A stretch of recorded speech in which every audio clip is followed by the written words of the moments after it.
It was quite a weekend, wasn't it? Quite a weekend of matches, of results and stories that came out of those results as well. And when you look at it, Sunderland came back from the dead right at the very end up at the Stadium of Light to get themselves a draw 2-2 against Arsenal. Martin Keown, Arsenal Invincible, in studio with Simon and myself this morning.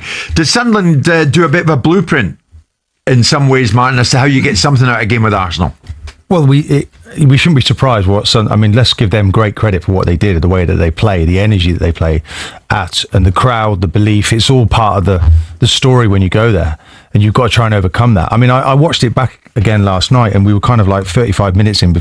The ball had a headache, obviously, both teams like knocking it long. Yeah. So many stoppages, no rhythm really for Arsenal. They didn't really get their foot on the ball. All credit to Sunderland for that. Granit Xhaka was playing like a man possessed, absolutely. And then the young lad, Ballard, was the one ex-Arsenal player that actually struck the first blow, and he was quite awesome in the game, both from an attacking sense.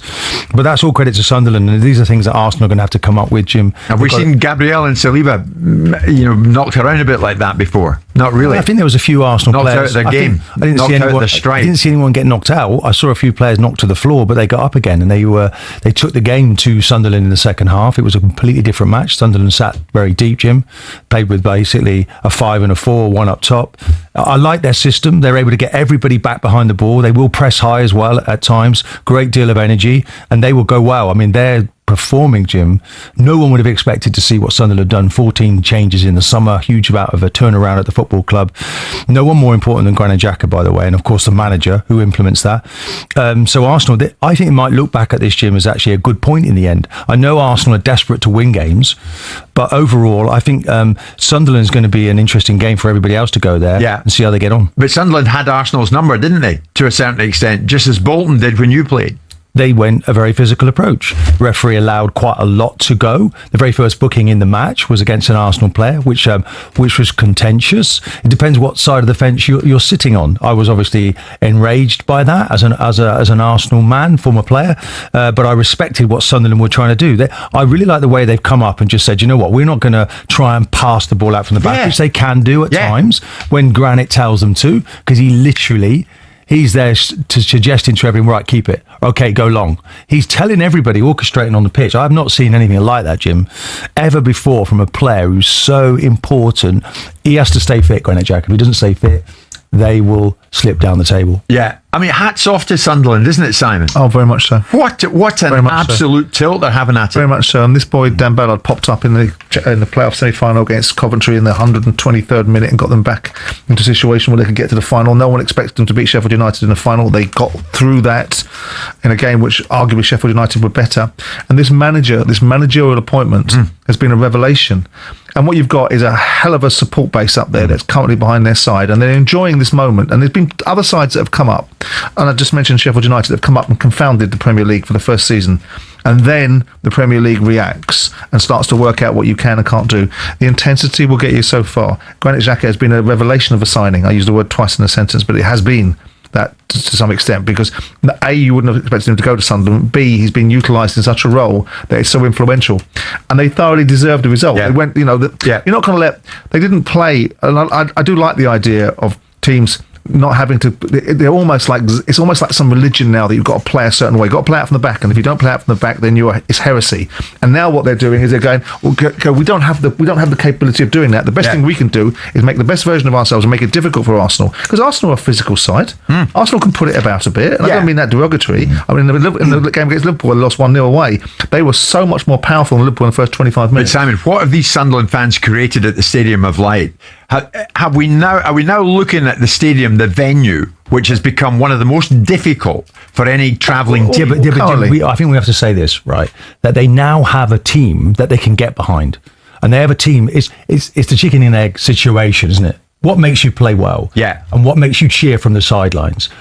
Every time that Arsenal had the ball at the back, bang, they went after them. Yeah. One way. Every time they made a tackle, the crowd were out of their feet as if they'd scored a goal. It's infectious. I also think it's that passage of time where they went in such decline. and it was the object of such ridicule that they dropped down from the Premier League. Ellis Short decided to disappear, up his own backside and not be interested in the football club whatsoever.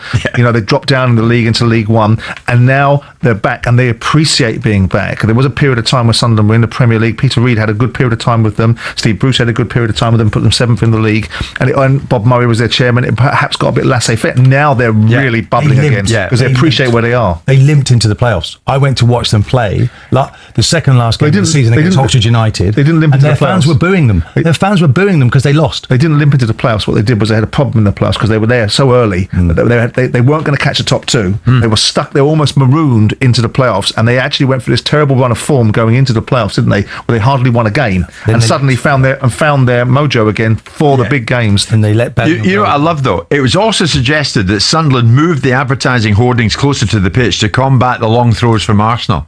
You got to love that. If they did that, chapeau. I don't think it's true, Jim. Is it?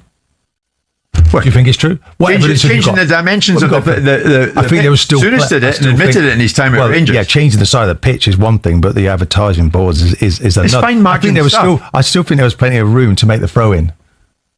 You know how the game finished though, Martin?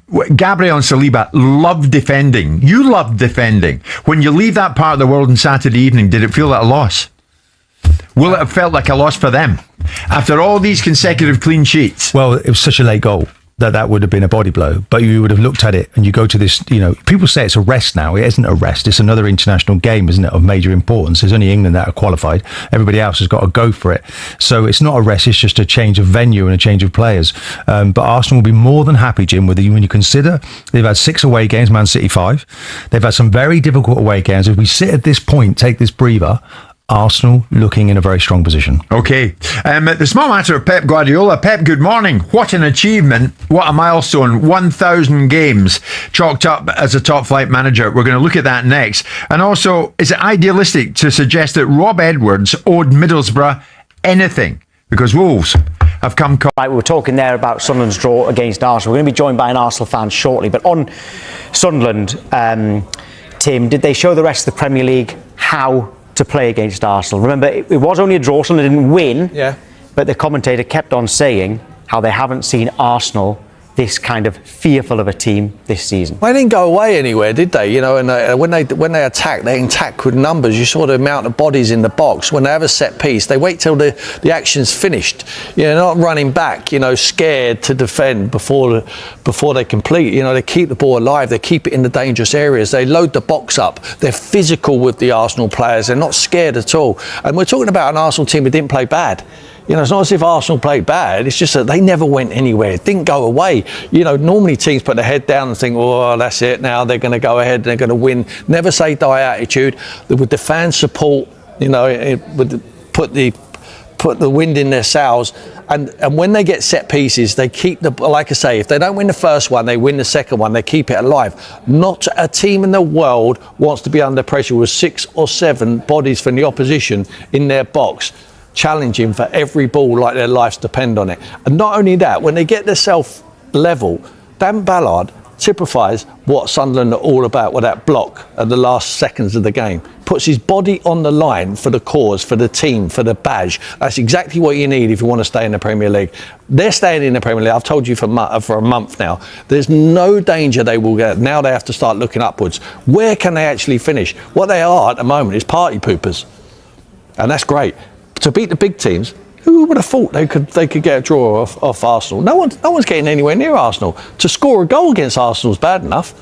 They've scored 2 against them. So, yeah, it should be encouraging for the rest. But who's going to be brave enough to be able to do that? Reggie Lebris has actually been brave enough to say, you know what, guys, when we get the ball in the final third, we wait till the action's over before we start worrying about them attacking us. What did you know about Regis Lebris when he took the Sunderland job? Zero. And how impressed are you with him now? Well, you can only judge him what he's done. He's been outstanding with the record where he's taken them to the Premier League and to be competitive in the Premier League. I think their head of recruitment should be knighted as well. Incredible signings what they've made. For me, Granit Xhaka is a signing of the summer. I know we've talked about that on here before.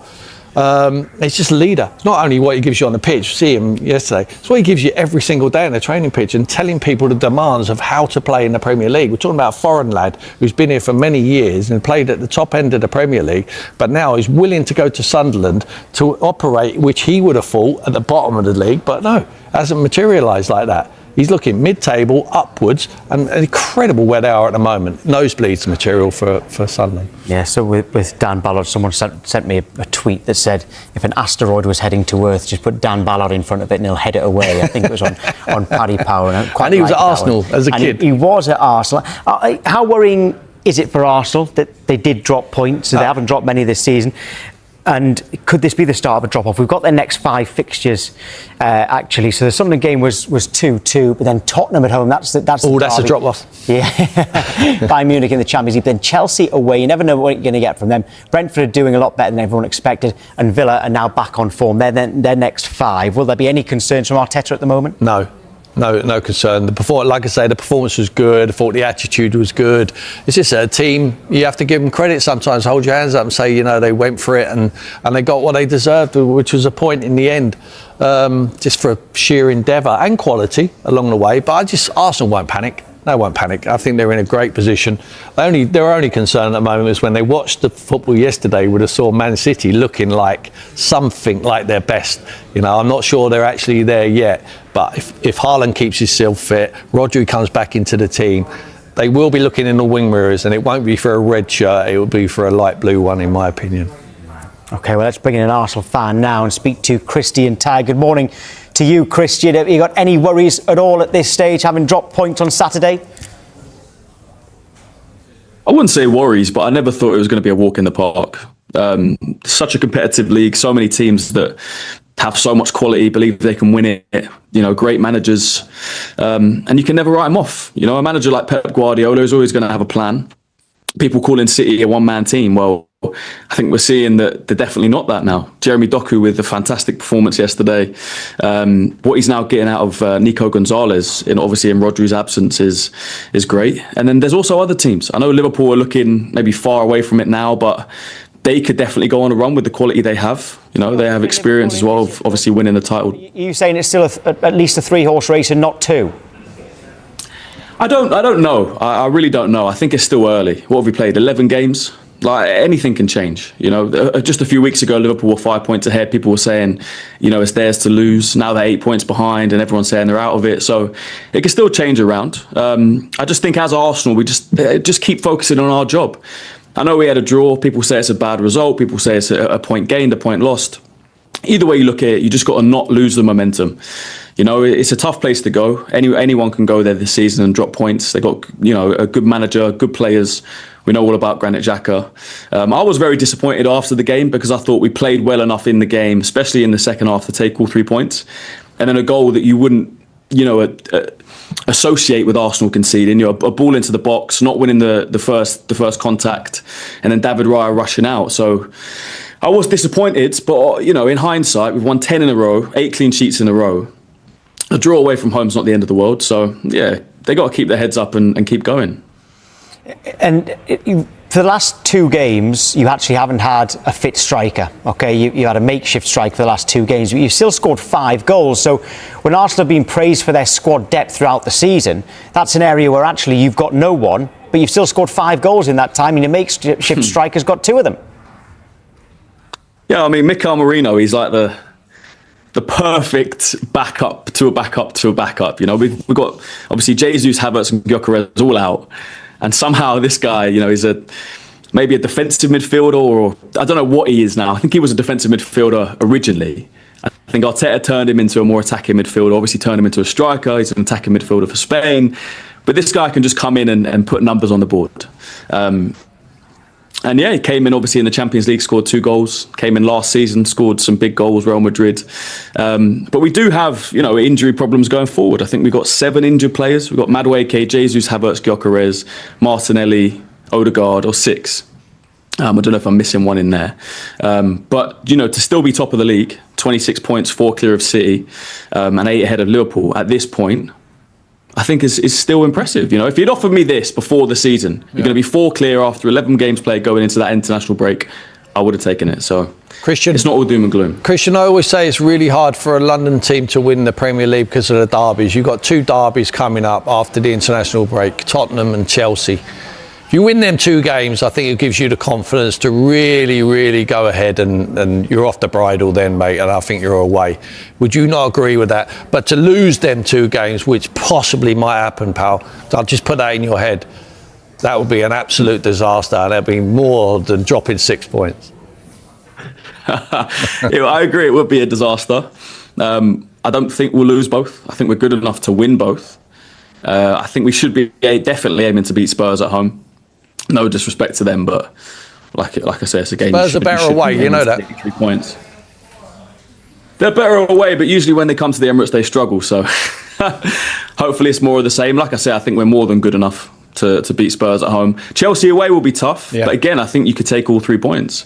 I think defensively they struggled this season. You know, Sunderland went to Stamford Bridge and won. They're very inconsistent, but then on the other hand, you could say Liverpool went there and Chelsea beat them. So it depends what Chelsea turn up. But I do think if Arsenal turn up, if we play at 90, 100%, there's not a team in the league we can't beat this season. It's just about being on it, you know, not conceding stupid goals like I think we did against Sunderland. You know, the first goal, long ball into the box, we don't get contact on it, let it bounces around Ballard with a great strike, and then the second one. A ball into the box, we don't get the first contact. Zubimendi, I think, misses out on the header.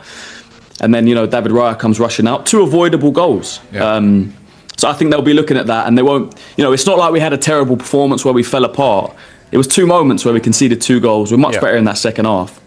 Just don't let it affect you too much. So who's the competition now? City or Liverpool? Or someone else? At this moment in time, you'd have to say Manchester City looking at the league table. And looking at their manager, looking at Haaland, Doku, obviously Rodri to come back into the team. Defensively, they look a bit better. I think O'Reilly's been a revelation at left back now in the England squads. Even Mateus Nunes, you know, not necessarily a player that I think a lot of people rated as a right back. He's looking like a top player now. So, and Donnarumma in goal, I think, has been a massive plus to them. So you'd have to say Manchester City at this point in time, but I'm not writing anyone off. It's still very early. Right, Tim, so maybe Arsenal will be worrying about Manchester City. What do you think about their title credentials? Oh, yeah, absolutely. I mean, how can you not? Serial winners of the Premier League, load of experience of players having done it before. Certainly the best manager, my opinion, the best coach we've ever seen in the Premier League. And it looks like he's got the flavour again. You know, the spark in his eye. It's his 1000th game there. He just looked like it was his first game. I mean, it's just the energy what he exudes there, and his team up seem to have that cohesion, and they look like they've clicked now. So, yeah, it's ominous. You must agree with what Roy Keane said, because he actually said Pep Guardiola looks like he's got his spark back. Yeah. Do you see what he means by that? Yeah, I do, yeah. And I think it's when you get your spark back, you don't get your spark back when your team's playing poorly. When your team's actually performing to how you want them to play against the champions like that, it was a statement win. I mean, he set them out there. He had the game plan perfectly right to let Konate come out with the ball. Every time he tried to play it into midfield, they nicked it off them. The press was very aggressive. They got the ball into wide areas. Doku was like on fire like I've never seen him before. You got Erlen who's occupying Virgil van Dijk and Konate. Nico Gonzalez in the midfield was like dictating the play with Bernardo Silva. Looked like he was back to something of his best. And they look solid at the back. They've got a goalkeeper in Vanaruma who's for me, one of the best and like a calming influence. So it all looks good for them at the moment. They're doing it without Rodri. And we said last year they could not win anything without Rodri. Well, they're winning at the moment without him.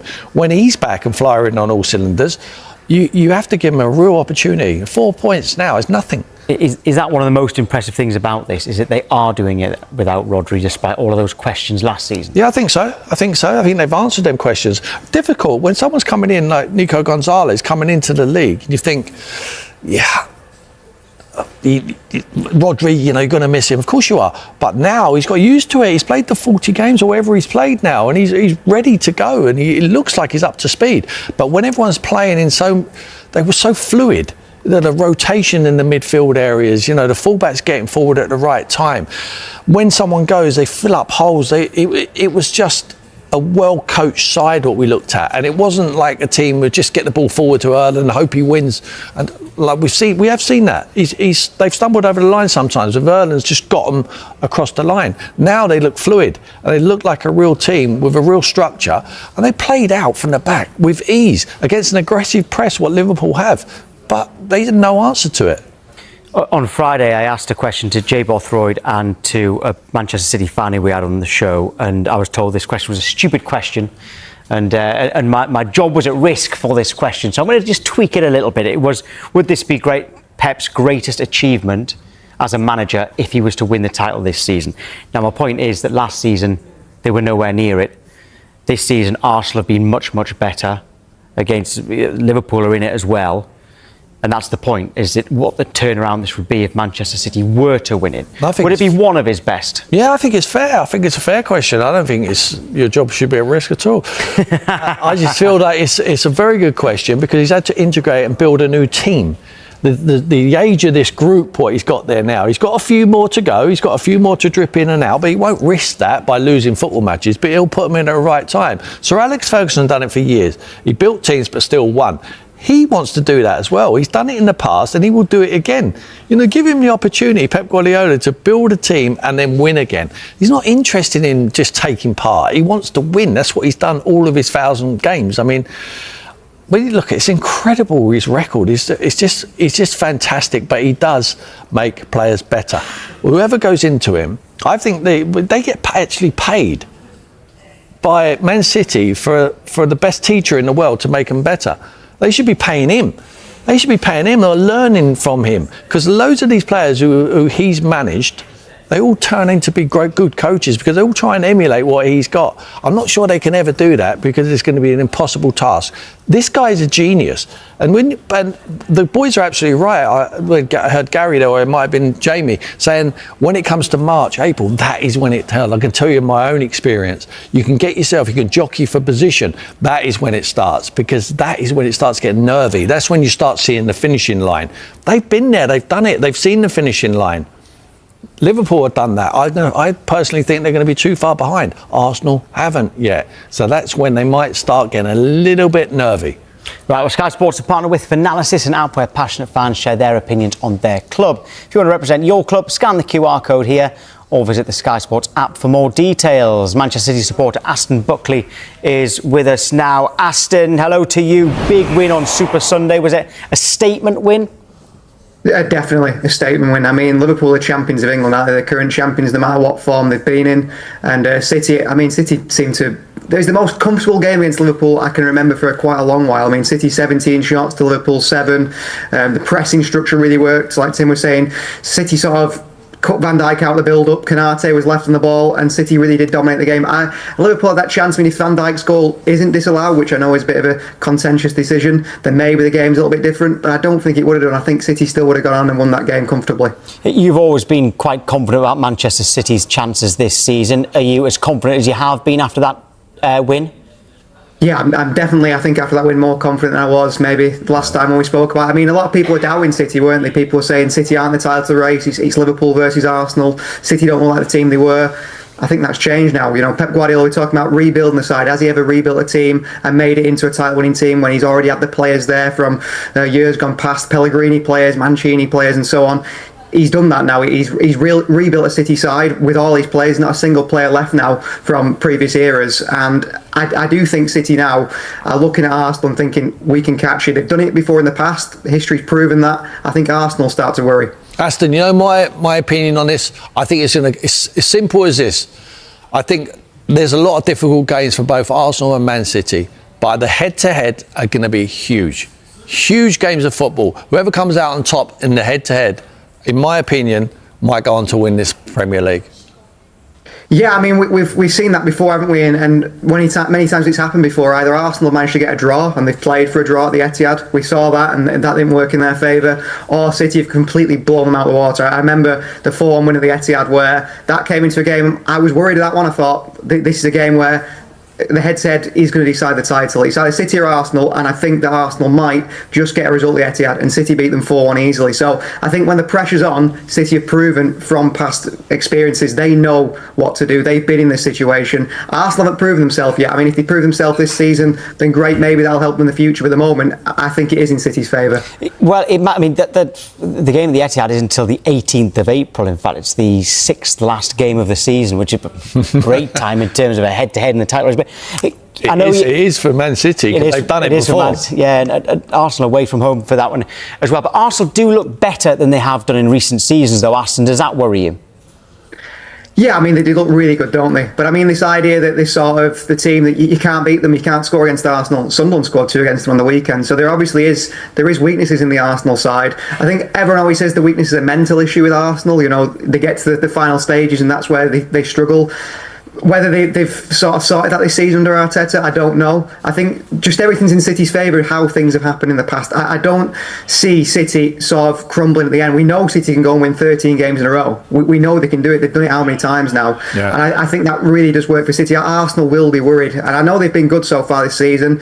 They've scored a lot of set pieces, which I don't know how sustainable that is. The same questions are asked about Erling Haaland. That if he scores all City's goals, how sustainable is it? But I think yesterday proved, well, Doku's picking up the goals. I mean, he was absolutely unbelievable yesterday at times. Jeremy Doku was unplayable. I think Conor Bradley had a fantastic game against Vinicius Junior, who was, you know, a player considered for the Ballon d'Or at Real Madrid, and Doku just had him absolutely everywhere. He couldn't get anywhere near him. So I think if he keeps playing like that, keeps consistent, which is a bit of his issue, and his shooting can sometimes be a question, I think City will really stay close to Arsenal to the end. How much? Sorry, go on, Tim. No, I was just going to say that Pep Guardiola will be telling them in private, all of his squad, that to stay in the conversation until March. He knows from experience that is the squeaky bum time. That is the time when people start playing in a different environment. It's completely different. Your mindset's different. I know from experience that you think, well, the finishing line's there. Could it be, are we going to throw it away?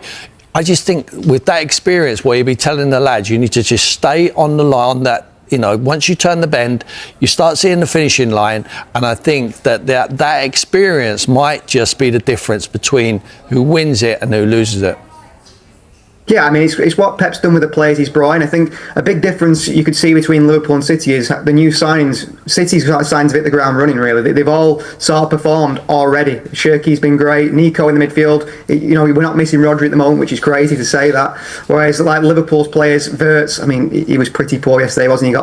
He got bullied a little bit. So it's what Pep does with the players that he brings in. It's what he can bring from the players. And it's those little tactical tweaks that he's happy to make. City don't play the same way every single time. I mean, we used to Doku staying on the byline the last few games, and yesterday he was playing inside and causing havoc inside as well. So it's that you talk about him being the best manager in the world. I've always thought that. I think the past proves that. Who else has won 4 titles in a row? No one's done it. So the experience and everything is on City's side for that.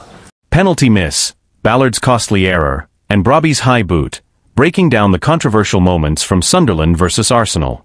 Football London takes a closer look at the key refereeing decisions that shaped Arsenal's 2-2 draw with Sunderland, including a missed penalty call, a disputed Daniel Ballard goal, and the dramatic late equaliser that left the Gunners frustrated. For the first time since their draw with Manchester City, Arsenal dropped points, held to a tense stalemate at the Stadium of Light. Mikel Arteta's side faced one of their toughest and most organised opponents of the season and looked on course for victory, until Brian Brobby's stoppage time struck silence the travelling fans. It wasn't just the result that stung. Several refereeing controversies added fuel to the frustration. After falling behind early, Arsenal saw 2 questionable calls go against them, both of which could have swung the game in their favour. Referee Craig Pawson once again found himself at the centre of the post-match debate. Below, Football.London reviews the major incidents from the match. 1. The missed penalty on Mikel Merino. Early in the first half, a dangerous cross from Leandro Trossard caused chaos in Sunderland's box. As Mikel Merino went up to challenge for the ball against former Arsenal defender Daniel Ballard, the Sunderland player raised his left arm and caught Merino hard in the head before heading the ball away. The Spanish midfielder collapsed to the turf and required lengthy medical attention, forcing multiple stoppages in play. Analysis. If that type of contact had happened anywhere outside the box, it would almost certainly have been called a foul. Ballard made clear, forceful contact with Merino's face before winning the header. Similar incidents, like Victor Gyökeres's denied penalty against Newcastle when Nick Pope touched the ball first, have been ruled inconsistently. In this case, the contact was obvious, and if the referee didn't see it, VAR should have intervened for a clear and obvious error. Verdict: incorrect decision. Penalty should have been awarded to Arsenal. 2. Zubamendi's yellow card and the questionable free kick. In a moment of irony, this play began with what looked like a missed foul at the other end. Granit Xhaka appeared to clip Eberechi from behind on the edge of Sunderland's box without playing the ball. Seconds later, Sunderland broke forward, and as Martin Zubamendi stretched to intercept, the referee blew for a foul and booked him for stopping a counterattack. Sunderland scored from the ensuing free kick, a sequence that changed the game's rhythm entirely. Analysis. Replays showed Zubamendi clearly got a firm touch on the ball before any contact with the attacker. If a foul had been called, a yellow card would have been fair under the stopping a promising attack rule, but in this case, it was simply the wrong call. The official also appeared to miss the earlier foul by Xhaka on ease, another moment that influenced the play's development. Verdict: incorrect decision. No foul should have been given. 3. Brobby's high boot and the late equalizer. Just when Arsenal looked set to secure all 3 points, the Gunners were undone in stoppage time. In the 94th minute, Brian Brobby found the net after a chaotic sequence inside the box, drawing Sunderland level and sending the home crowd into celebration. Brobby appeared to lift his foot dangerously high during the challenge with Gabriel, who went down holding his face immediately after the goal. Despite brief appeals, the referee allowed play to continue, and VAR confirmed the goal. Analysis. On review, there was some mutual contact. Gabriel tugged Brobby's shirt noticeably in the build-up, while goalkeeper David Raya misjudged the flight of the ball and failed to clear it effectively. Though Brobby's leg was high, the challenge didn't appear reckless enough to warrant a foul, and Arsenal's defensive errors did most of the damage. Verdict: goal stands. Not enough evidence for a foul. Final takeaway. Arsenal will feel hard done by, with at least 2 critical calls going against them in a tightly contested match. For Mikel Arteta's team, it was a reminder that fine margins and officiating inconsistencies can change the course of a game, and perhaps over a long season, even the trajectory of a title challenge. For Sunderland, it was a night of grit and resilience, and for Craig Pawson, another performance under the microscope. In the aftermath of the 2-2 draw, the debate over Craig Pawson's performance and the use of VAR dominated both media coverage and post-match interviews. Arsenal's frustration was palpable, not only because of the lost points but because the team felt they had done enough to win, only to be undone by what they saw as inconsistent officiating. Mikel Arteta, who has been vocal in the past about refereeing standards, remained measured in his comments but couldn't hide his disappointment.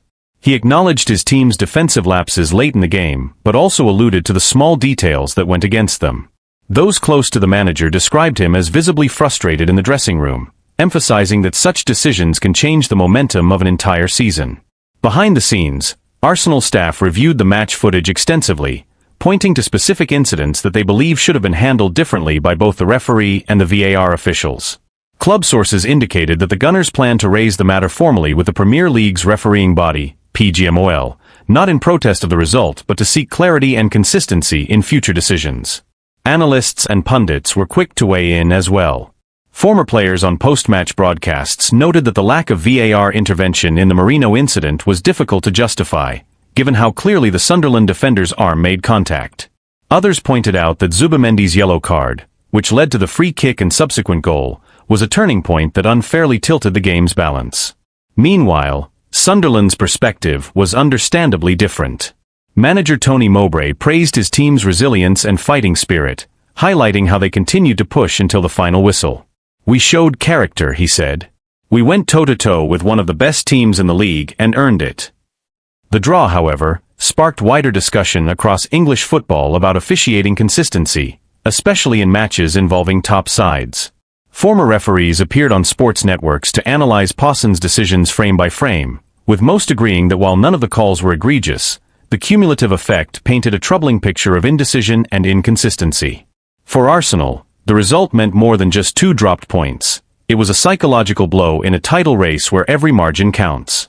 The late goal from Brobby not only denied them victory, but also exposed defensive vulnerabilities that Arteta will be eager to address ahead of their upcoming fixtures.